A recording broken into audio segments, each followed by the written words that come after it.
Well, I saw the need, first of all, for some help, and I found MDC to be perhaps the most knowledgeable organization that I could find.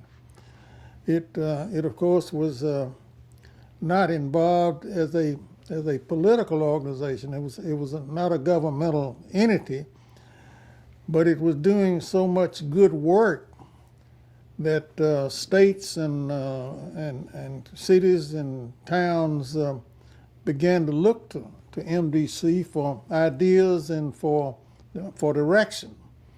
So MDC was one of the most valuable assets I think the South had, going back to those years when I first became involved with it, and then increasingly valuable as the needs of the South developed and the research opportunities that MDC provided enabled us to answer questions and to find answers to some of the problems we were confronted with. They were not some ivory-towered head in the clouds organization. They understood that research is valuable only as it can be applied to the needs out in the communities. And they were out there with the communities, making personal associations with people who were doing good work in the local areas, but who did not have access to the kind of facts and the kind of research that MDC was able to provide them. So this made a difference, a huge difference in how communities were able to solve some of their problems. So many isolated communities in the rural areas of the South, and all of them had the same aspirations. All of them, I think, wanted to have better education. They wanted to have better jobs. They wanted to be able to use the resources that they had, the natural resources that they had, to better advantage. And MDC gave them the means of doing that. MDC was able to bring to communities the solution, the means of solving their problems. Most communities were aware of their limitations. They knew what they wanted to be. Many of them knew what they wanted to be, but they could not provide the means of achieving those goals. MDC came in on the ground, working with them on a day-to-day basis in many cases, to help them develop the means whereby they could lift themselves up out of the deprivation that they had known for so long. So MDC gave them not only the answers, but it gave them the inspiration to work, to pull themselves up, and set some goals for them that they would not have known about had MDC not come on and raised their sights. It raised the sights of communities all over the South, and made them better places to live than they would have been otherwise. Many people, particularly in the rural South, profess to be satisfied with the status quo without really realizing what they were doing to themselves, without understanding the limitations they were putting on their own citizens. And so MDC came along and raised their sights and made them understand that if they were willing to embrace new ideas, a better quality of life would emerge. It has, I think, opened the doors to so many young people who found in MDC the inspiration that enabled them to be much more involved in building the communities up. MDC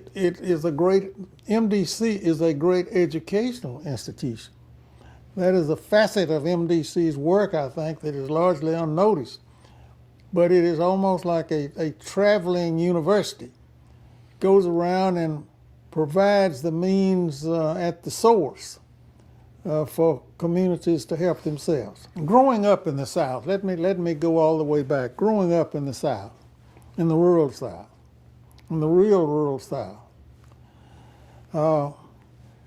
I entered this new world, this post World War II world, realizing that we were behind in so many areas. Not enough of my fellow citizens understood that changes had to be made.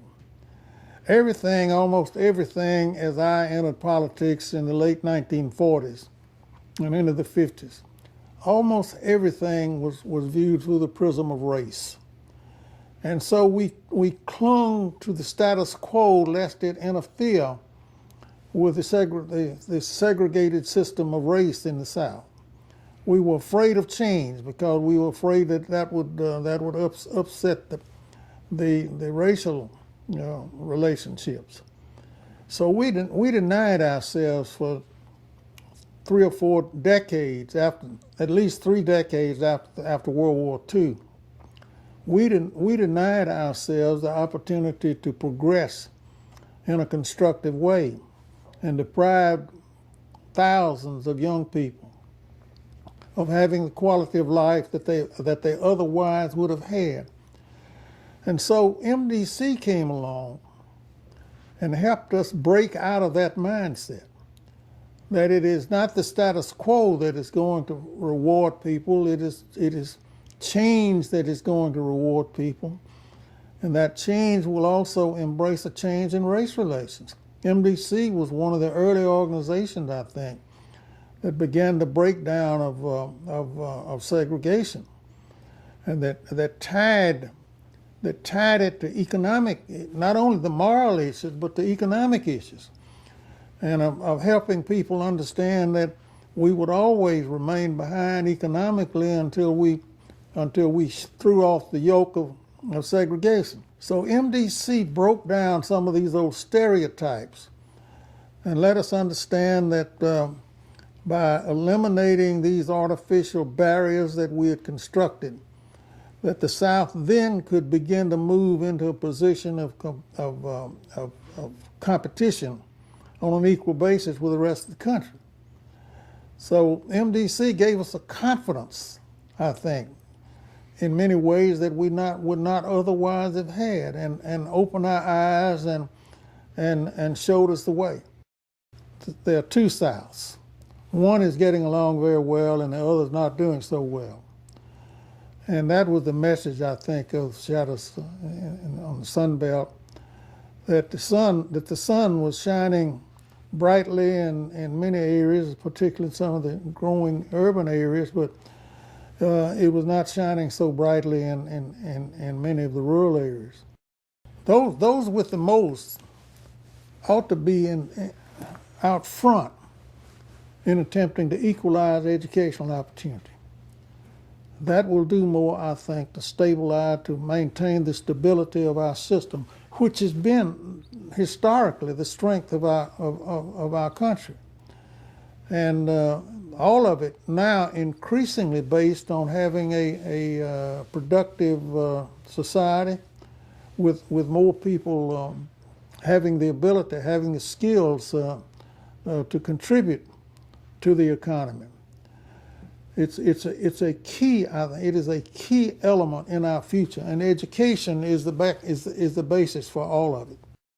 We have the arms of MDC spread out in many different directions here, with Bill Bynum running the Hope organization, Ivy Allen running the Foundation for the Mid-South, and all creating a catalyst for local economic initiatives, starting banks, and starting branches in many of these communities that are not served by any financial institution.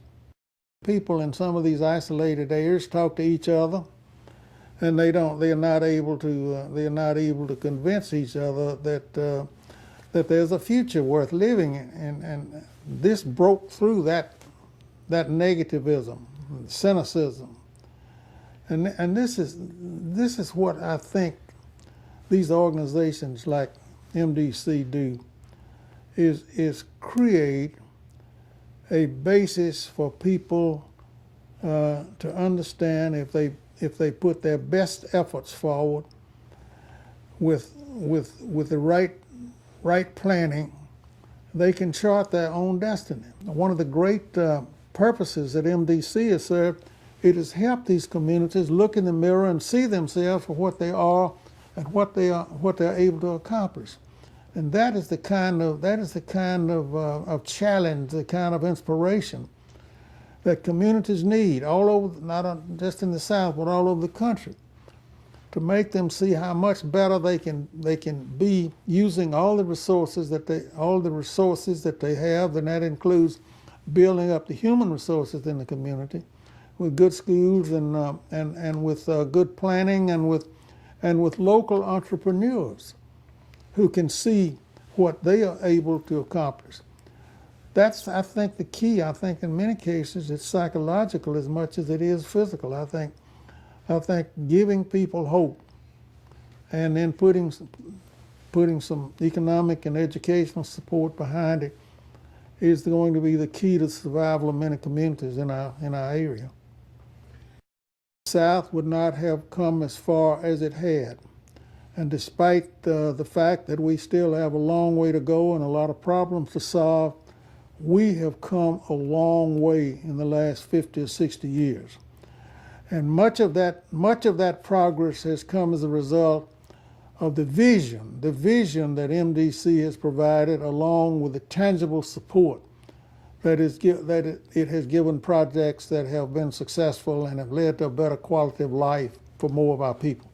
MDC has helped us overcome the cynicism and the skepticism that has held us back, and that still is being played to by a lot of selfish groups.